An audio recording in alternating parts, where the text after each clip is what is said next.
ಆಕೆ ಇನ್ಸ್ಟಾದಲ್ಲಿ ಸಿಕ್ಕ ಯುವಕನ ಪ್ರೀತಿಯ ಬಲೆಗೆ ಬಿದ್ದಿದ್ಲು. ಆತನ ಬಣ್ಣದ ಮಾತಿಗೆ ಮರುಳಾದವಳು ಒಲ್ಲೆ ಒಲ್ಲೆ ಅನ್ನುತ್ತಲೇ ಮಂಚ ಏರಿದ್ಲು. ಆದ್ರೆ ಮಂಚದ ಕಾಲು ಎಣಿಸಿದವ ಮದ್ವೆ ವಿಚಾರಕ್ಕೆ ಬಂದಾಗ ನಾನವನಲ್ಲ ಅಂತ ಖ್ಯಾತಿ ತೆಗೆದಿದ್ದಾನೆ. ಹೀಗಾಗಿ ಇನ್ಸ್ಟಾ ಇನಿಯನಿಗಾಗಿ ಸುಂದರಿ ಠಾಣೆಯ ಮೆಟ್ಟಿಲೇರಿದ್ದಾಳೆ.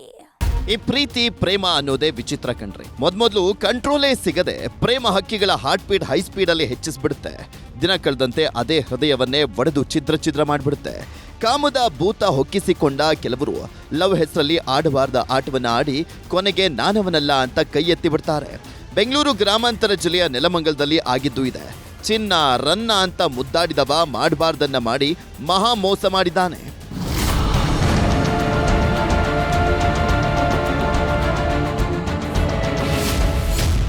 ನೀನೇ ಜೀವ ಅಂತ ನಂಬಿಸಿ ಪ್ರೇಯಸಿಗೆ ದೋಖ. ಒಲ್ಲೆ ಒಲ್ಲೆ ಅಂದ್ರು ಮಂಚದಾಟ ಆಡಿ ಕೈಕೊಟ್ಟ.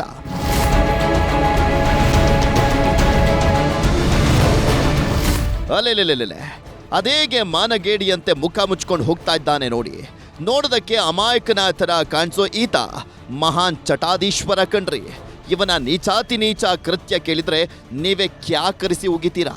ನೆಲಮಂಗಲದ ಹೊಸಪಾಳ್ಯ ಗ್ರಾಮದ ಈತನ ಹೆಸರು ಶ್ರೀಕಾಂತ್. ಸುಂದರವಾಗಿರುವಂಥ ಹುಡುಗಿರು ಅಂದ್ರೆ ಒಂಥರ ಹುಚ್ಚು. ಇನ್ಸ್ಟಾದಲ್ಲೇ ಕಲರ್ ಹುಡುಗಿರಿಗೆ ಲವ್ ಮೀ ಅಂತ ಮೆಸೇಜ್ ಮಾಡೋದೇ ಇವನ ಚಟ.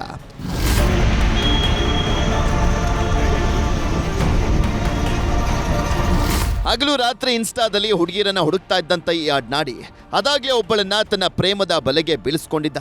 ಅದ್ಯಾವಾಗ ಸುಂದರಿ ಸಿಕ್ಲೋ ಅಸಲಿ ಆಟ ಶುರು ಮಾಡಿದ್ದಾನೆ. ನೀನಂದ್ರೆ ಪ್ರಾಣ, ನೀನಿಲ್ದೆ ಬದುಕೋದೇ ಇಲ್ಲ ಅಂತ ಕಲರ್ ಕಾಗಿಯನ್ನ ಹಾರಿಸಿದ್ದಾನೆ.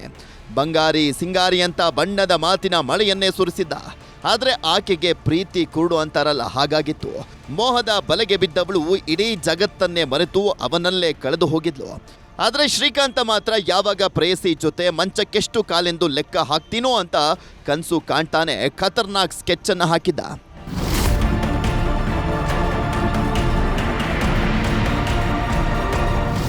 ಇನ್ಸ್ಟಾದಿಂದ ಶುರುವಾದ ಪ್ರೀತಿ ಪಾರ್ಕ್ ಸುತ್ತಿ ರೂಮ್ಗೆ ಎಂಟ್ರಿ ಕೊಟ್ಟಿತ್ತು. ನಿನ್ ಜೊತೆ ಏಕಾಂತವಾಗಿ ಕಾಲ ಕಳಿಬೇಕು ಅಂತ ಇದ್ದಂತ ಕಿರಾತಕ ಪ್ರೀತಿಸಿದವಳನ್ನ ಅದಾಗ್ಲೇ ಲಾಡ್ಜ್ ಮೆಟ್ಟಿಲೇರಿಸಿದ್ದ. ನಿನ್ನನ್ನೇ ಮದ್ವೆ ಆಗ್ತೀನಿ, ನಿನ್ನ ಬಿಟ್ಟು ಮತ್ಯಾರನ್ನ ಕಣ್ಣೆತ್ತಿ ನೋಡಲ್ಲ ಅಂತ ಆಣೆ ಮಾಡ್ತಾ ಇದ್ನಂತೆ. ಬಣ್ಣದ ಮಾತಿಗೆ ಮರಳಾದಂಥವಳು ಎಲ್ಲದಕ್ಕೂ ಗ್ರೀನ್ ಸಿಗ್ನಲ್ ಕೊಟ್ಟಿದ್ಲು. ಅಲ್ಲಿಂದ ಶುರುವಾದ ಇವರ ಕಳ್ಳಾಟ ಲೆಕ್ಕಕ್ಕೆ ಸಿಗದಂತಾಗಿತ್ತು. ಯುವತಿಯನ್ನ ಬಳಸಿಕೊಂಡು ಅನೇಕ ಬಾರಿ ಗರ್ಭಪಾತ ಕೂಡ ಮಾಡಿಸಿದ್ನಂತೆ. ಯಾವಾಗ ತನ್ನ ಕೆಲಸ ಮುಗಿತೋ ಅವಾಯ್ಡ್ ಮಾಡೋದಕ್ಕೆ ಶುರು ಮಾಡಿದ್ದಾನೆ. ಇತ್ತ ಶ್ರೀಕಾಂತ್ ಜೊತೆ ಬಾಳಿ ಬದುಕಬೇಕು ಅಂತ ಕನಸು ಕಟ್ಕೊಂಡಂತ ಯುವತಿ ಮದ್ವೆ ಆಗೋಣ ಅಂತ ಪಟ್ಟು ಹಿಡಿದಿದ್ಲು. ಆದ್ರೆ ನೋ ಮ್ಯಾರೇಜ್ ಅಂತ ಇದ್ದವ ನೀನು ಕೀಳು ಜಾತಿಯವಳು ಅಂತ ನಿಂದಿಸಿ ದೂರ ಮಾಡಿದ್ದಾನೆ. ನಾವು ದಲಿತ ಸಂಘರು, ನಾವು ಬಡವರು. ಅವಾಗ ಬರುವಾಗ ಚೆನ್ನಾಗಿತ್ತ, ಅವ್ರದ್ದು ಹೋಗೋ ಚೆನ್ನಾಗಿತ್ತ, ಏನು ಗೊತ್ತಾ, ಲವ್ ಮಾಡೋ ಚೆನ್ನಾಗಿತ್ತ, ಅಬಾರ್ಷನ್ ಮಾಡೋ ಚೆನ್ನಾಗಿತ್ತ. ಇನ್ಸ್ಟಾ ಇನಿಯನನ್ನೇ ನಂಬಿ ಹೋದವಳಿಗೆ ಆತನ ಮಾತು ಬರಸಿಡಿಲು ಬಡಿದಂತಾಗಿತ್ತು. ಎಷ್ಟೇ ಕಾಡಿ ಬೇಡಿದ್ರೂ ಮದ್ವೆಗೆ ಒಪ್ಪದವನ ವಿರುದ್ಧ ಸುಂದರಿ ಸಿಡಿದೆದ್ದಿದ್ದಾಳೆ. ಅತ್ಯಾಚಾರ ಮತ್ತು ಜಾತಿ ನಿಂದನೆ ಅಂತ ನೆಲಮಂಗಲ ನಗರ ಪೊಲೀಸ್ ಠಾಣೆಗೆ ದೂರನ್ನ ಕೊಟ್ಟಿದ್ದಾಳೆ. ಸದ್ಯ ಯುವತಿ ದೂರನ್ನ ಆಧರಿಸಿ ಶ್ರೀಕಾಂತನನ್ನ ವಶಕ್ಕೆ ಪಡೆದು ಆಕೆಯನ್ನ ಮದ್ವೆ ಆಗುವಂತೆ ಪೊಲೀಸರು ಬುದ್ಧಿಮಾತನ್ನ ಹೇಳಿದ್ದಾರೆ. ಆದ್ರೆ ಕತ್ತಲಾಟ ಆಡಿದ ಕಿರಾತಕ ಮಾತ್ರ ಮದ್ವೆಗೆ ಒಪ್ಪಿಲ್ಲ. ನಾನು ಜೈಲಿಗೆ ಹೋದ್ರೂ ಪರವಾಗಿಲ್ಲ, ಆಕೆಯನ್ನ ಕಟ್ಕೊಳ್ಳೋದಿಲ್ಲ ಅಂತಿದ್ದಾನೆ. ಸದ್ಯ ಪೊಲೀಸರು ಶ್ರೀಕಾಂತನನ್ನ ಲಾಡ್ಜ್ಗಳಿಗೆ ಕರೆದೊಯ್ದು ಮಹಜರನ್ನ ಮಾಡಿದ್ದಾರೆ. ಇತ್ತ ನಮ್ಮ ಮಗಳಿಗೆ ಅನ್ಯಾಯ ಆಗಿದ್ದು ನ್ಯಾಯ ಕೊಡಿಸುವಂತೆ ಕುಟುಂಬಸ್ಥರು ಆಗ್ರಹಿಸಿದ್ದಾರೆ. ಲವ್ ಮಾಡಿ ಮದುವೆ ಆಗ್ತೀನಿ ಅಂತ ಮೋಸ ಮಾಡೋನು ಅಷ್ಟೇ. ಅವನು ಪೆಟ್ರೋಲ್ ಮೆಂಗೆ ಸಾಯ್ತೀನಿ, ಅವನ್ ಕರ್ಕೊಂಬರ್ರಿ, ಮದುವೆ ಮಾಡಿದ್ರಿ. ಇವತ್ತು ಹೆಣ್ಮಗಳು ಭಾಳ ಹಾಳು ಮಾಡಕ್ಕೆ ಎಷ್ಟು ದಿನದ ಕಾಯ್ತಿರಿ ಇವರು. ಸರ್ ಏನು ಗೊತ್ತಾ, ನಮಗೆ ಒಂದು ಮದುವೆ ಮಾಡ್ಕೊಡಿ. ಯುವಕನನ್ನ ನಂಬಿ ಮೋಸ ಹೋದವಳಿಗೆ ದಿಕ್ಕು ತೋಚದಂತಾಗಿದೆ. ಇತ್ತ ಮರ್ಯಾದೆ ಮಣ್ಣು ಪಾಲಾಯಿತು ಅಂತ ಕುಟುಂಬಸ್ಥರು ಕಣ್ಣೀರನ್ನ ಹಾಕುವಂತಾಗಿದೆ. ಒಟ್ನಲ್ಲಿ ಪ್ರೀತಿ ಪ್ರೇಮ ಅಂತ ಸಿಕ್ಕವರ ಹಿಂದೆ ಹೋಗುವ ಮುನ್ನ ಹುಡುಗಿಯರು ಹುಷಾರಾಗಿರ್ಬೇಕಾಗಿದೆ. ಮನು ಹಾದ್ರಿಪುರ, ನ್ಯೂಸ್ 18. ಬ್ರಹ್ಮಗಂಟು ಸೀರಿಯಲ್ನಲ್ಲಿ ಪಿಂಕಿ ಎಂಬ ರೋಲ್ ಮೂಲಕ ಕನ್ನಡಿಗರ ಮನಸ್ಸನ್ನ ಗೆದ್ದಿದ್ರು ಶೋಭಿತಾ ಶಿವಣ್ಣ. ಮದುವೆ ನಂತರ ಹೈದರಾಬಾದ್ನಲ್ಲಿ ಸೆಟ್ ಆಗಿದ್ದ ಈ ಮುದ್ದು ಮೊಗದ ಚೆಲುವೆ ಆತ್ಮಹತ್ಯೆಗೆ ಶರಣಾಗಿದ್ದಾರೆ. ಅಷ್ಟಕ್ಕೂ ಶೋಭಿತಾಗೆ ಏನಾಗಿತ್ತು, ಆತ್ಮಹತ್ಯೆಗೆ ಕಾರಣವಾದ್ರೂ ಏನು, ಆ ಕುರಿತ ಸ್ಟೋರಿ ಇಲ್ಲಿದೆ ನೋಡಿ. ಕನ್ನಡದ ಖ್ಯಾತ ಕಿರುತೆರೆ ನಟಿ ಶೋಭಿತಾ ಸುಸಾಯ್ ಮದುವೆಯಾದ 2 ವರ್ಷಕ್ಕೆ ದುರಂತ ಅಂತ್ಯ. ಹೀಗೆ ರೀಲ್ಸ್ ಮಾಡ್ತಿರೋ ಈ ರಿಯಲ್ ಸುಂದರಿಯ ಹೆಸರು ಶೋಭಿತಾ. ಒಂದೆರಡ್ಲ 3, ATM, ಒಂದ್ ಕತೆ ಹೇಳ, ಜಾಕ್ ಪಾಟ್, ಅಪಾರ್ಟ್ಮೆಂಟು ಮರ್ಡರ್, ವಂದನಾ ಸಿನಿಮಾದಲ್ಲಿ ಮಿಂಚಿದ ನಟಿ. ಬ್ರಹ್ಮಗಂಟು ನಿನ್ನಿಂದಲೇ ಧಾರಾವಾಹಿಯಲ್ಲಿ ಬಣ್ಣ ಹಚ್ಚಿ ಮನೆ ಮಾತಾಗಿದ್ರು. ತೆಳ್ಳಗೆ ಬೆಳ್ಳಗೆ ಕಣ್ಣು ಕುಕ್ಕುವಂತೆ ಪಳಪಳ ಅಂತಿರೋ ಶೋಭಿತಾಗೆ ಸಪರೇಟ್ ಫ್ಯಾನ್ ಬೇಸ್ ಕೂಡ ಇತ್ತು. ಆದ್ರೆ ಈ ಅಪರೂಪದ ಚೆಲುವೆ ಹೈದರಾಬಾದ್ನಲ್ಲಿ ಆತ್ಮಹತ್ಯೆ ಮಾಡಿಕೊಂಡು ತಮ್ಮ ಜೀವನಕ್ಕೆ ಫುಲ್ ಸ್ಟಾಪ್ ಇಟ್ಟಿದ್ದಾರೆ. ಹಾಸನ ಮೂಲದ ಸಕಲೇಶ್ಪುರದ ಶೋಭಿತಾ ಕಳೆದ 2 ವರ್ಷದ ಹಿಂದೆಯಷ್ಟೇ ದಾಂಪತ್ಯ ಜೀವನಕ್ಕೆ ಕಾಲಿಟ್ಟಿದ್ರು. ಹೈದರಾಬಾದ್ನಲ್ಲಿ ಮದುವೆಯಾಗಿ ಸೆಟಲ್ ಆಗಿದ್ದು ಸಿನಿಮಾ ಇಂಡಸ್ಟ್ರಿಯಿಂದ ಅಂತರವನ್ನ ಕಾಯ್ಕೊಂಡಿದ್ರು. ಆದ್ರೆ ನಿನ್ನೆ ಏಕಾಏಕಿ ಆತ್ಮಹತ್ಯೆಗೆ ಶರಣಾಗಿದ್ದಾರೆ. ಬ್ರಹ್ಮಗಂಟು ಧಾರಾವಾಹಿಯಲ್ಲಿ ನಟಿಸಿದ್ದ ದತ್ತ ಪಾತ್ರಧಾರಿ ಹರ್ಷ ಈ ಸುದ್ದಿ ಕೇಳಿ ಶಾಕ್ ಆಗಿದ್ದಾರೆ. ಮದುವೆ ಆದ್ಮೇಲೆ ನಾವು ಟಚ್ ಅಲ್ಲಿ ಇರಲಿಲ್ಲ ಅಷ್ಟು. ಆಲ್ಮೋಸ್ಟ್ ಯಾವಾಗಾದ್ರೂ ಒಂದ್ಸಲ ಕಾಲ್ ಮಾಡ್ತಾ ಇದ್ರು ಅಷ್ಟೇ. ಅವ್ರ ಮದುವೆ ಆಗಿ 1.5 year ಆಯ್ತು. ಅದಕ್ಕಿಂತ ಮುಂಚೆ ಎಲ್ಲ ನಾವು ಒಟ್ಟಿಗೆ ಶೂಟಿಂಗ್ ತುಂಬಾ ಆಕ್ಟಿವ್ ಇದ್ರು. ಆಮೇಲೆ ಮನೆಯಲ್ಲೆಲ್ಲ ನೋಡ್ಕೋಬೇಕು, ಮನೆ ಚೆನ್ನಾಗಿ ನೋಡ್ಕೋಬೇಕು, ಅಮ್ಮನ್ ಚೆನ್ನಾಗಿ ನೋಡ್ಕೋಬೇಕು, ಅಕ್ಕ ಇದಾರೆ, ಅಕ್ಕ ಮಕ್ಳನ್ನೆಲ್ಲ ಚೆನ್ನಾಗಿ ನೋಡ್ಕೋಬೇಕು, ಹಾಗೆ ತುಂಬಾ ಆಸೆ ಇಟ್ಕೊಂಡಿದ್ರು. ನನಗೆ ಅದೇ ಶಾಕ್ ಆಗಿದೆ, ಏನಕ್ಕೆ ಸೂಸೈಡ್ ಮಾಡ್ಕೊಂಡ್ರು ಅಂತ. ಶೋಭಿತಾ ದಿಢೀರ್ ನಿರ್ಧಾರಕ್ಕೆ ಕಾರಣ ಏನು ಅನ್ನೋದು ತಿಳಿದು ಬಂದಿಲ್ಲ. ಸುದ್ದಿ ತಿಳಿದ ಕುಟುಂಬಸ್ಥರು ಹೈದರಾಬಾದ್ ಕಡೆಗೆ ಪ್ರಯಾಣ ಬೆಳೆಸಿದ್ದಾರೆ. ಹೈದರಾಬಾದ್ನಲ್ಲಿ ಮರಣೋತ್ತರ ಪರೀಕ್ಷೆ ನಡೆದಿದ್ದು ನಾಳೆ ಬೆಂಗಳೂರಿಗೆ ಮೃತದೇಹ ತರುವಂತಹ ಸಾಧ್ಯತೆ ಇದೆ. ಬಳ್ಳಾರಿ ಜಿಲ್ಲೆಯ ಬಾಣಂತಿಯರ ಸರಣಿ ಸಾವು ಇಡೀ ರಾಜ್ಯದಲ್ಲಿ ಸಾಕಷ್ಟು ಚರ್ಚೆಗೆ ಕಾರಣವಾಗಿದೆ. ಬಾಣಂತಿಯರ ಸಾವಿಗೆ IV ಗ್ಲೂಕೋಸ್ ಅನ್ನೋ ವಿಚಾರ ಸದ್ದು ಮಾಡ್ತಿದೆ. ಈ ಕುರಿತು ನ್ಯೂಸ್ 18 ವರದಿಯ ಬೆನ್ನಲ್ಲೇ ವಿಪಕ್ಷ ನಾಯಕ ಬಳ್ಳಾರಿ ಜಿಲ್ಲಾಸ್ಪತ್ರೆಗೆ ಭೇಟಿ ನೀಡಿ ಪರಿಶೀಲಿಸಿದ್ದಾರೆ. ಈ ನಡುವೆ IV ಗ್ಲೂಕೋಸ್ ಟೆಸ್ಟ್ನಲ್ಲೂ ಗೋಲ್ಮಾಲ್ ನಡೆದಿದೆ ಅನ್ನೋ ಅನುಮಾನ ಹುಟ್ಟಿಕೊಂಡಿದೆ.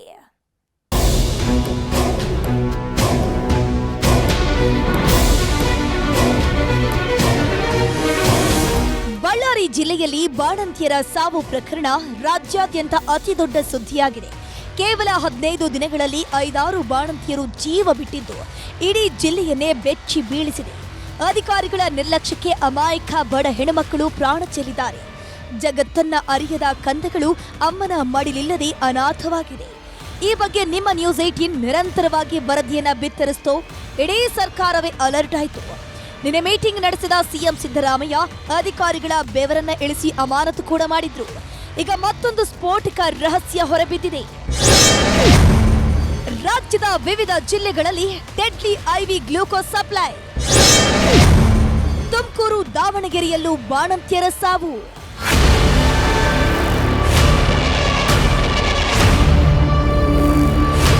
ಬಳ್ಳಾರಿಯಲ್ಲಿ ಎದ್ದ ಬಾಣಂತಿಯರ ಸಾವಿನ ಬಿರುಗಾಳಿ ಇಡೀ ರಾಜ್ಯಾದ್ಯಂತ ಹಬ್ಬಿದೆ ಅನ್ನೋ ಸ್ಫೋಟಕ ರಹಸ್ಯ ಬೆಳಕಿಗೆ ಬಂದಿದೆ. ಕೇವಲ ಬಳ್ಳಾರಿ ಮಾತ್ರವಲ್ಲ, ಹಲವು ಜಿಲ್ಲೆಗಳಲ್ಲಿ ಡೆಡ್ಲಿ ಗ್ಲೂಕೋಸ್ ಅಮಾಯಕರ ಜೀವ ಹಿಂಡಿದೆ ಎನ್ನಲಾಗ್ತಿದೆ. ತುಮಕೂರು, ದಾವಣಗೆರೆಗೂ ಇದೇ ಕಳಪೆ ಗ್ಲೂಕೋಸ್ ಪೂರೈಕೆಯಾಗಿದ್ದು ಬಾಣಂತಿಯರು ಸಾವನ್ನಪ್ಪಿದ್ದಾರಂತೆ. ಈ ಎಲ್ಲ ಗೊಂದಲಗಳ ಮಧ್ಯೆ IV ಗ್ಲೂಕೋಸ್ ಪರೀಕ್ಷೆಯಲ್ಲಿ ಅತಿ ದೊಡ್ಡ ಗೋಲ್ಮಾಲ್ ನಡೆದಿದ್ಯಾ ಅನ್ನೋ ಸಂಶಯ ಮೂಡಿದೆ. ಸ್ಟೇಟ್ ಲ್ಯಾಬ್ನಲ್ಲಿ ಟೆಸ್ಟ್ ಮಾಡಿದ ಬಳಿಕ 22 ಬ್ಯಾಚ್ನಲ್ಲಿ ಸಮಸ್ಯೆ ಕಂಡು ಬಂದಿದ್ದು ಔಷಧಿ ಬ್ಯಾನ್ ಮಾಡಲಾಗಿತ್ತು. ಇದರಿಂದ ಕಂಪನಿಗಳು ಕೋರ್ಟ್ ಮೆಟ್ಟಿಲೇರಿದ್ವು. ಆದ್ರೆ ಅಚ್ಚರಿಯ ವಿಷಯ ಅಂದ್ರೆ ಸೆಂಟ್ರಲ್ ಲ್ಯಾಬ್ನಿಂದ ಪಾಸಿಟಿವ್ ರಿಪೋರ್ಟ್ ಕೊಟ್ಟಿದ್ದು 16 ಅನುಮಾನಕ್ಕೆ ನಾಂದಿ ಹಾಡಿದೆ. ಹೀಗಾಗಿ ಲ್ಯಾಬ್ನ ವರದಿ ಸುಳ್ಳಾಗಿದೆಯೆಂಬ ಅನುಮಾನ ಶುರುವಾಗಿದೆ.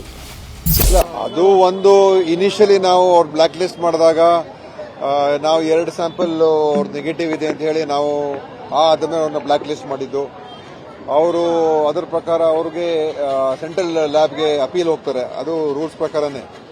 ಅಲ್ಲಿ ಯಾವ ರೀತಿಯಾಗಿ ಅಲ್ಲಿ ಲ್ಯಾಬ್ ಪಾಸಿಟಿವ್ ಕೊಡ್ತಾರೆ ನಾವು, ಮತ್ತೆ ಅದು ಹೈಯರ್ ಲ್ಯಾಬ್ ಅದು. ಯಾಕಂದ್ರೆ ನಮ್ಮ ರಿಪೋರ್ಟ್ಗಿಂತ ಅವ್ರ ರಿಪೋರ್ಟ್ ಜಾಸ್ತಿ ವ್ಯಾಲಿಡಿಟಿ ಇರ್ತದೆ. ಸೊ ಏನಾಗ್ತದೆ, ಕಾನೂನು ಪ್ರಕಾರ ಕ್ರಮಗಳು ಅವಾಗ ಮುಂದೆ ತಗೊಳ್ಳೋದು ಕಷ್ಟ ಆಯ್ತು. ಗದಗದಲ್ಲಿ ಮಾಜಿ ಆರೋಗ್ಯ ಸಚಿವ ಶ್ರೀರಾಮುಲು ಸ್ಫೋಟಕ ಆರೋಪವನ್ನ ಮಾಡಿದ್ದಾರೆ. ಬ್ಯಾನ್ ಆಗಿರೋ ಔಷಧಿಯಿಂದ ಚಿಕಿತ್ಸೆ ನೀಡಿದ್ದಕ್ಕೆ ಬಾಣಂತಿಯರ ಸಾವಾಗಿದೆ. ರಾಜ್ಯದಲ್ಲಿ ಇದೇ ರೀತಿ 100ಕ್ಕೂ ಹೆಚ್ಚು ಬಾಣಂತಿಯರು ಮೃತಪಟ್ಟಿದ್ದು ಇದು ಸರ್ಕಾರದ ಪ್ರಾಯೋಜಿತ ಕೊಲೆ ಅಂತ ಕಿಡಿಕಾರಿದ್ರು. ಇವತ್ತು ಇಷ್ಟೊಂದು ದೊಡ್ಡ 100ಕ್ಕೂ ಹೆಚ್ಚು ಮಂದಿ ಬಾಣಂತಿಯರು ಇಡೀ ರಾಜ್ಯದಲ್ಲಿ ಇವತ್ತು ಸಾವಾಗ್ತದೆ. ಇನ್ನ ಮಂದಿ ಸಾಕಷ್ಟು ತೊಂದರೆಗಳಾಗ್ತಾ ಇದೆ. ಒಂದ್ರಿಗಿನ ಕ್ವಾಲಿಟಿ ಇಲ್ಲದಂಥ IV ಫ್ಲೂಯಿಡ್ಸ್ ಏನು ಕೊಡ್ತಾ ಇದ್ರು ಅದನ್ನ ಯೋಗ್ಯ ಅಲ್ಲ ಅಂತೇಳಿ ಇವರೇ ಬ್ಯಾನ್ ಮಾಡ್ತಾರೆ. ನಮ್ಮ ರಾಜ್ಯ ಸರ್ಕಾರ ಬ್ಯಾನ್ ಮಾಡ್ತದೆ. ಅದೇ ಔಷಧ ಮತ್ತೆ ಪುನಃ ಇದನ್ನು ಕೊಡೋಂಥ ಕೆಲಸ ಆಗ್ತದೆ ಬಾಣಂತರಿಗೆ. Because of that reason only ಇಷ್ಟೊಂದು ಕೊಲೆ ಆಗಲಿಕ್ಕೆ, ಇಷ್ಟೊಂದು ಸಾಯ್ಲಿಕ್ಕೆ ಕಾರಣ, ಬಾಣಂತರ ಸಾಯ್ಲಿಕ್ಕೆ ಕಾರಣ ಆಗುತ್ತೆ. ಬಳ್ಳಾರಿ ಜಿಲ್ಲಾಸ್ಪತ್ರೆಗೆ R ಅಶೋಕ್ ಭೇಟಿ. ಬಳ್ಳಾರಿಯಲ್ಲಿ ಬಾಣಂತಿಯರ ಸರಣಿ ಸಾವು ಪ್ರಕರಣ ಸಂಬಂಧ ನ್ಯೂಸ್ 18ನಲ್ಲಿ ನಿರಂತರವಾಗಿ ವರದಿಯನ್ನ ನಾವು ಪ್ರಸಾರ ಮಾಡ್ತಲೇ ಇದ್ದೀವಿ. ಬಾಣಂತಿಯರ ಸರಣಿ ಸಾವಿನ ಸುದ್ದಿಯನ್ನ ನಿಮ್ಮ ನ್ಯೂಸ್ 18 ನಿರಂತರವಾಗಿ ವರದಿ ಮಾಡ್ತಾನೆ ಇದೆ. ಇದರ ಬೆನ್ನಲ್ಲೇ ಎಚ್ಚೆತ್ತುಕೊಂಡ ವಿಪಕ್ಷ ನಾಯಕ ಆರ್ ಅಶೋಕ್ ಆಸ್ಪತ್ರೆಗೆ ಭೇಟಿ ನೀಡಿ ಪರಿಶೀಲನೆ ಮಾಡಿದ್ರು. ಹೆರಿಗೆ ವಾರ್ಡ್, ಆಪರೇಷನ್ ಕೊಠಡಿ ಪರಿಶೀಲನೆ ನಡೆಸಿದ್ರು. ಬಳಿಕ ಜಿಲ್ಲಾ ಸರ್ಜನ್ ಡಾಕ್ಟರ್ ಬಸಾರೆಡ್ಡಿ ಕಚೇರಿಯಲ್ಲಿ ವೈದ್ಯರ ಜೊತೆಗೆ ಚರ್ಚೆ ನಡೆಸಿದ್ರು. ಐವಿ ಕಳಪೆ ಗುಣಮಟ್ಟದಿಂದ ಕೂಡಿದ ಕಾರಣಕ್ಕೆ ಈ ರೀತಿ ಆಯ್ತಾ ಅಥವಾ ನಿಮ್ಮ ನಿರ್ಲಕ್ಷ್ಯ ಇದೆಯಾ ಅಂತ ಪ್ರಶ್ನೆಯನ್ನು ಮಾಡಿದ್ರು. ಬಳಿಕ ಮಾತನಾಡಿರುವಂತಹ ಅವರು ಈ ದುರಂತಕ್ಕೆ ಸರ್ಕಾರವೇ ನೇರ ಹೊಣೆ ಅಂತ ವಾಗ್ದಾಳಿ ನಡೆಸಿದ್ರು. ಸರ್ಕಾರಕ್ಕೆ ಮಾನ ಮರ್ಯಾದೆ ಇದೆಯಾ? ಜೀವದ ಬೆಲೆನ ಅರ್ಥ ಮಾಡ್ಕೊಬೇಕಲ್ಲ. ನಿಮ್ಮ ಕಳಪೆ ಔಷಧಿಯಿಂದ ಸತ್ತಿರೋದು. ಇಲ್ಲಿ ನೇರವಾಗಿ ಸರ್ಕಾರ ಈ ಕಳಪೆ ಗುಣಮಟ್ಟದ ಔಷಧಿಗಳನ್ನು ಪೂರೈಕೆ ಮಾಡಿ ಇವತ್ತು ಬಾಣಂತಿಯರ ಸಾವಿಗೆ ನೇರ ಕಾರಣಕರ್ತರು ಸರ್ಕಾರನೇ. ಐವಿ ಗ್ಲೂಕೋಸ್ನಿಂದಲೇ ಬಾಣಂತಿಯರ ಸಾವು ಅಂತ ಪ್ರಾಥಮಿಕ ವರದಿಯನ್ನ ಸರ್ಕಾರಕ್ಕೆ ನೀಡಲಾಗಿದೆ. ಸ್ಯಾಂಪಲ್ಗಳನ್ನ ಪರೀಕ್ಷೆಗಾಗಿ ಲ್ಯಾಬ್ಗೆ ಕಳಿಸಲಾಗಿದೆ. ಈ ವರದಿ ಬಂದ ಬಳಿಕ ಐವಿ ಗ್ಲೂಕೋಸ್ನ ಅಸಲಿಯತ್ತು ಗೊತ್ತಾಗಲಿದೆ. ಬಸವರಾಜ್ ಹಾರ್ನಹಳ್ಳಿ, ನ್ಯೂಸ್ 18 ಬಳ್ಳಾರಿ. ಹಳ್ಳಿ ರೈತರ ಕೃಷಿಗೆ ಅನುಕೂಲ ಆಗಲಿ ಅಂತ ಪ್ರಾಥಮಿಕ ಕೃಷಿ ಪತ್ತಿನ ಸಹಕಾರಿ ಸಂಘ ನಿರ್ಮಾಣವಾಗಿದೆ.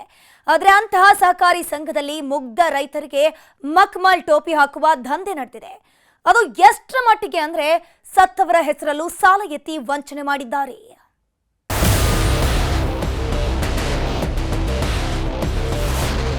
ಯಾವುದೇ ಬ್ಯಾಂಕ್ನಲ್ಲಾಗಲಿ ಸಾಲ ಪಡೆಯಬೇಕು ಅಂದ್ರೆ 108 ದಾಖಲೆ ಕೇಳ್ತಾರೆ. 10 ಬಾರಿ ಯೋಚನೆ ಮಾಡ್ತಾರೆ, ಸಾವಿರಾರು ಸಲ ಅಲೆದಾಡಿಸ್ತಾರೆ. ಆದ್ರೆ ಬಾಗಲಕೋಟೆಯಲ್ಲಿ ಸಾಲ ಕೇಳದಿದ್ರೂ ಸಿಕ್ಕವರಿಗೆ ಸಾಲ ಕೊಟ್ಟಿದ್ದಾರೆ. ಅದೇ ಹಣವನ್ನ ತಮ್ಮ ಜೇಬಿಗೆ ಇಳಿಸಿಕೊಂಡು ನೂರಾರು ರೈತರಿಗೆ ಮಹಾಮೋಸ ಮಾಡಿದ್ದಾರೆ. ಬಾಗಲಕೋಟೆ ಕೃಷಿ ಸಹಕಾರಿ ಸಂಘದ ಕರ್ಮಕಾಂಡ. ಸತ್ತವರ ಹೆಸರಲ್ಲೂ ಸಾಲ ತೆಗೆದು ವಂಚನೆ ಆರೋಪ. ನೀವಿಲ್ಲಿ ನೋಡ್ತಿರೋ ಈ ಕೃಷಿ ಸಹಕಾರಿ ಸಂಘ ಇರೋದು ಬಾಗಲಕೋಟೆಯ ನಾಗರಾಳದಲ್ಲಿ. ಇಲ್ಲಿ ಮ್ಯಾನೇಜರ್ ಆನಂದ್ ದೇಶಪಾಂಡೆ ಆಡಿದ್ದೇ ಆಟವಾಗಿದೆ. ತನ್ನ ಪ್ರಭಾವ ಬಳಸಿ ಈತ ಹಾಗೂ ಈತನ ಸಹೋದರರು ಮಾಡಿರೋ ಘನಂದಾರಿ ಕೆಲಸಕ್ಕೆ ನೀವೇ ಕ್ಯಾಕ್ಕರಿಸಿ ಮುಖಕ್ಕೆ ಉಗಿತೀರ. ಎಲ್ಲರೂ ಬದುಕಿದ್ದವರಿಗೆ ಸಾಲ ಕೊಟ್ರೆ ಇವರು 5 ಮೃತ ರೈತರ ಹೆಸರಲ್ಲಿ ಸಾಲ ಪಡೆದು 4 ಲಕ್ಷ ರೂಪಾಯಿ ವಂಚನೆ ಎಸಗಿದ್ದಾರಂತೆ. ಇದರ ಜೊತೆಗೆ ರೈತರ ಗಮನಕ್ಕೆ ಬಾರದಂತೆ 60ಕ್ಕೂ ಅಧಿಕ ರೈತರ ಹೆಸರಲ್ಲಿ 25,000, 20,000, 1 ಲಕ್ಷ ಹೀಗೆ ಸಾಲ ತೆಗೆದು ಒಟ್ಟು 1 ಕೋಟಿಗೂ ಅಧಿಕ ಹಣ ದೋಚಿದ್ದಾರೆ. ಇದರಿಂದ ರೊಚ್ಚಿಗೆದ್ದ ಅನ್ನದಾತರು ಆಕ್ರೋಶ ಹೊರಹಾಕಿದ್ದಾರೆ. ಅಕ್ರಮ ಎಸಗಿದವರ ವಿರುದ್ಧ ಕ್ರಮಕ್ಕೆ ಆಗ್ರಹಿಸಿದ್ದಾರೆ. ಎಲ್ಲರಿಗೆ ಕೇಳಿದ್ರು ನಾವು ತಗೊಂಡಿಲ್ಲ. ನಮ್ಮ ಮಳೆಯನ ಹೆಸರು ಮ್ಯಾಗನು 1,35,000 ರೂಪಾಯಿ ತಗೊಂಡಾನ. ಅದನ್ನು ತುಂಬಿ ಅಂತಾರ. ಅದು ಯಾವ ಮಟ್ಟಕ್ಕೆ ತುಂಬ್ಕೊಂಡ್ರ ನಮಗೆ ಗೊತ್ತಿಲ್ಲ. ಅವರು ದುಡ್ಕೊಂಡು ತಿನ್ನೋತನ ನೆಲೆ ಇಲ್ಲ. ಅಂಥ ಪರಿಸ್ಥಿತಿ ಒಳಗೆ ಇವ್ರು ಎಲ್ಲರೂ ಅಪರಾಧ ಮಾಡ್ಕೊತ ಹೊಂಟು ಬಿಟ್ಟಾರ. ಸಾಲ ತಗೊಳ್ಳಾರ್ದು ಸಾಲ ಅದಾವ. ಸೈನ ಮಾಡಿಲ್ಲ ಅಂತ ಇವ್ರು ಅತ್ತಾರ. ಈ ಬಗ್ಗೆ ಬಾಗಲಕೋಟೆ ಸಹಕಾರ ಇಲಾಖೆ ಉಪನಿಬಂಧಕರಿಗೂ ದೂರು ನೀಡಲಾಗಿದೆ. ಈ ಬಗ್ಗೆ ಮಾತನಾಡಿದ ಉಪನಿಬಂಧಕರು, ದೂರಿನ ಪ್ರಕಾರ ಸಹಕಾರಿ ಇಲಾಖೆ ಜಮಖಂಡಿ ಸಹಾಯಕ ಉಪನಿಬಂಧಕರಿಗೆ ಮೌಖಿಕ ನಿರ್ದೇಶನ ನೀಡಿದ್ದೇನೆ. ನಾನೇ ಸಹಕಾರಿ ಸಂಘಕ್ಕೆ ಭೇಟಿ ನೀಡಿ ಪರಿಶೀಲಿಸಿ ಕ್ರಮ ಕೈಗೊಳ್ಳುವುದಾಗಿ ಭರವಸೆ ನೀಡಿದ್ದಾರೆ. ದೂರನ್ನು ಪರಿಶೀಲಿಸಲಾಗಿ ಈಗಾಗಲೇ ಸಹಕಾರ ಸಂಘ ಸಹಾಯಕ ನಿಬಂಧಕರು ಜಮಖಂಡಿ ಇವರಿಗೆ ಆಲ್ರೆಡಿ ಮೌಖಿಕವಾಗಿ ನಿರ್ದೇಶನ ನೀಡಿದ್ದೀನಿ. ಸದರಿ ಸಂಘದಲ್ಲಿ ಆದಂತಹ ಹಣ ದುರುಪಯೋಗ ಮತ್ತು ಮೃತರ ಹೆಸರಲ್ಲಿ ಏನೇನು ಸಾಲಗಳನ್ನ ತೆಗೆದುಕೊಂಡಿದ್ದಾರೆ ಸಮಗ್ರವಾಗಿ ಪರಿಶೀಲಿಸಿ ಒಂದು ಮಾಹಿತಿ ನೀಡಲು ಹೇಳಿದ್ದೀನಿ ಸರ್. ಅದೇನೀಗ ಮೇಲ್ನೋಟಕ್ಕೆ ಏನೀಗ ಕಂಡು ಬಂದಿದೆ, ಈ ಮಾಹಿತಿ ಎಲ್ಲ ಪರಿಶೀಲಿಸಿ ಸೂಕ್ತ ಏನು ಕಾನೂನು ಕ್ರಮ ಇದೆ ಅದನ್ನು ತೆಗೆದುಕೊಳ್ಳಕ್ಕೆ ಮುಂದಿನ ಕ್ರಮ ಇಡ್ತೀವಿ. ಒಟ್ನಲ್ಲಿ ಬೇಲಿಯೇ ಎದ್ದು ಹೊಲ ಮೇಯ್ದಂತೆ ಬ್ಯಾಂಕ್ ಮ್ಯಾನೇಜರ್ ಹಾಗೂ ನಿರ್ದೇಶಕರು ಕಳ್ಳಾಟವಾಡಿದ್ದಾರೆ. ರೈತರ ಅನುಕೂಲಕ್ಕೆ ಇದ್ದ ಸಹಕಾರಿ ಸಂಘದಲ್ಲಿ ರೈತರಿಗೆ ನಾಮ ಹಾಕಲಾಗಿದೆ. ಈ ಬಗ್ಗೆ ತನಿಖೆ ನಡೆಸಿ ತಪ್ಪಿತಸ್ಥರಿಗೆ ತಕ್ಕ ಪಾಠ ಕಲಿಸಬೇಕಿದೆ. ಮಂಜುನಾಥ್ ತಳವಾರ, ನ್ಯೂಸ್ 18 ಬಾಗಲಕೋಟೆ. ಅವರೆಲ್ಲ ವೈಜ್ಞಾನಿಕ ಪರಿಹಾರಕ್ಕಾಗಿ ಹೋರಾಟವನ್ನ ಮಾಡ್ತಿದ್ದಾರೆ. ಆದರೆ ಸರ್ಕಾರ ಮಾತ್ರ ಕ್ಯಾರೆ ಅಂತಿಲ್ಲ. ಹೀಗಾಗಿ ಸಂತ್ರಸ್ತರ ಹೋರಾಟ ತೀವ್ರ ಸ್ವರೂಪವನ್ನು ಪಡ್ಕೊಂಡಿದ್ದು ಸರ್ಕಾರಕ್ಕೆ 15 ದಿನಗಳ ಗಡುವನ್ನು ಕೊಟ್ಟಿದ್ದಾರೆ. ಸಾಮೂಹಿಕ ಆತ್ಮಹತ್ಯೆ ಮಾಡಿಕೊಳ್ಳುವುದಾಗಿ ಎಚ್ಚರಿಕೆ ನೀಡಿದ್ದಾರೆ. ಸಾಬ್ ಕೊಟ್ಟು ಸಾಯ್ಲತ್ತಿದ್ದೆವು, ನಾವು ಸಾಯೋರಿದ್ದೆವು. ಈಗ 15 ದಿನದಿಂದ ನಾವು ಸಾಯೋರಿದ್ದೆವು.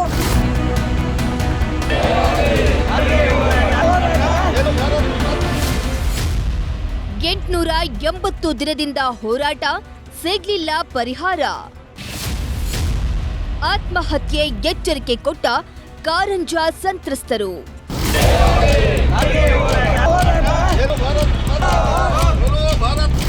ಒಂದಲ್ಲ ಎರಡಲ್ಲ ಬರೋಬ್ಬರಿ 880 ದಿನ ಮನೆ ಮಠ ಬಿಟ್ಟು ಟೆಂಟ್ ಹಾಕೊಂಡು ಸ್ವಾಮಿ ಪರಿಹಾರ ಕೊಡಿ ಅಂತ ಅಂಗಲಾಚಿಸಿದ್ದಾರೆ. ಆದ್ರೆ ಇವರ ಕಣ್ಣೀರಿಗೆ ಮಾತ್ರ ಯಾವೊಬ್ಬ ಅಧಿಕಾರಿ ಕರಗೋದಿರಲಿ ಕಣ್ಣೆತ್ತಿಯೂ ನೋಡಿಲ್ಲ. ಚುನಾವಣೆ ಸಮಯದಲ್ಲಿ ಭರವಸೆ ಕೊಟ್ಟು ಈಗ ಸೈಲೆಂಟ್ ಆಗಿದ್ದಾರೆ. ಇದೀಗ ಬೀದರ್ನ ಕಾರಂಜಾ ಸಂತ್ರಸ್ತರ ತಾಳ್ಮೆ ಕಟ್ಟೆ ಹೊಡೆದಿದ್ದು ಸರ್ಕಾರಕ್ಕೆ ಆತ್ಮಹತ್ಯೆ ಎಚ್ಚರಿಕೆ ಕೊಟ್ಟಿದ್ದಾರೆ.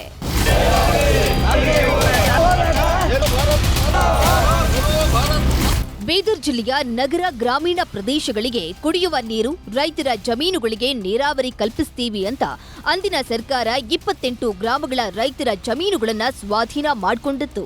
ರೈತರು ಕೂಡ ನಮಗೆ ಅನುಕೂಲ ಆಗುತ್ತೆ ಅಂತ 1981-82ರಲ್ಲಿ ಕಾರಂಜಾ ಡ್ಯಾಂ ನಿರ್ಮಾಣಕ್ಕೆ ಭೂಮಿ ಕೊಟ್ಟಿದ್ರು. ಆಗ ಸರ್ಕಾರ ಎಕರೆಗೆ 3,000ದಂತೆ ಪರಿಹಾರ ಕೊಟ್ಟು ಸುಮಾರು 14,500 ಎಕರೆ ಜಮೀನನ್ನ ಸ್ವಾಧೀನ ಮಾಡಿಕೊಂಡಿತ್ತು. ಆದ್ರೀಗ ಭೂಮಿ ಬೆಲೆ ಗಗನಕ್ಕೇರಿದ್ದು ಕಾರಂಜಾ ಸಂತ್ರಸ್ತರು ಈಗಿನ ಬೆಲೆಗೆ ಪರಿಹಾರ ಕೊಡಿ ಅಂತ ಅಂಗಲಾಚಿಸಿದ್ದಾರೆ. ಗೆಲ್ಸರಿ ನಿಮಗೆ ಒಂದು ತಿಂಗಳ ಮೀಟಿಂಗ್ ಕರೆದು ಮಟ್ಟಿ ನಾವು ನಿಮ್ಗೆ ಏನೋ ಬಗೆಹರಿಸಿ ಅಂತ ಹೇಳಿದೆ. ಇದೇ ನಮ್ಮ ಮುಖ್ಯಮಂತ್ರಿ ಸಾಹೇಬರು. ಅದು ನಾನು ಎದುರ ಮುಂದೆ ನಿಂತು ನೀವಾಗಿ ಮಾತಾಡಿ ಕೇಳ್ತಿರೋ ನನ್ನ ಮಾತು ಆಟಕ್ಕೆ ಮಾತಾಡಿದೆವು. ಅದ್ರ ಬಾದ್ 1 ವರ್ಷ ಆಯ್ತು, ಇನ್ನೂ ಏನು ಮಾಡ್ಲತ್ತಿರಲಿಲ್ಲ.